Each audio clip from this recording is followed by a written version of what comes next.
கொத்தவரங்காய் இருக்கா, இது மாதிரி ஒரு தடவை மசாலா கறி செஞ்சு பாருங்கள், சூப்பராக இருக்கும். கொத்தவரங்காய் 200 கிராமுக்கு எடுத்துட்டு நல்லா வாஷ் பண்ணிட்டு இது மாதிரி சைஸில் கட் பண்ணி ரெடி பண்ணி வச்சுட்டுலாம். இதுக்கு ஒரு பொடி ரெடி பண்ணிப்போம். வறுத்த வேர்க்கடலையை மிக்ஸி ஜாரில் சேர்த்துக்கலாம் 4 டேபிள் ஸ்பூன் அளவுக்கு. இது மாதிரி ஒன்றும் அரைமா அரைச்சி எடுத்துன்னு வந்துடுவோம். அடுப்பில் கடாயை வச்சுட்டு 1 டேபிள் ஸ்பூன் அளவுக்கு எண்ணெயை விட்டுண்டு கொத்தவரங்காவை சேர்த்துட்டு 5லேருந்து 8 நிமிஷம் லோ டு மீடியம் ஃப்ளேமில் வதக்கிக்கலாம்.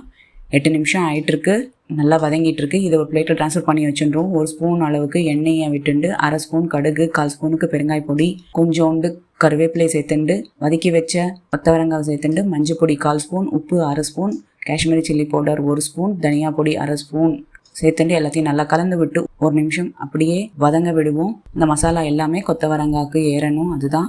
1 நிமிஷம் ஆயிடுத்து. இப்போது வேர்க்கடலை பொடியை சேர்த்துண்டு எல்லாத்தையும் நல்லா மிக்ஸ் பண்ணிவிட்டு அடுப்பு ஆஃப் பண்ணிடலாம். சிம்பிளாக செஞ்சாச்சு. டேஸ்ட்டு டாப் கிளாஸாக இருக்கும். நீங்களும் செஞ்சு பாருங்கள். உங்களுக்கு எப்படி வந்திருக்குன்னு கமெண்ட்ஸில் சொல்லுங்கள்.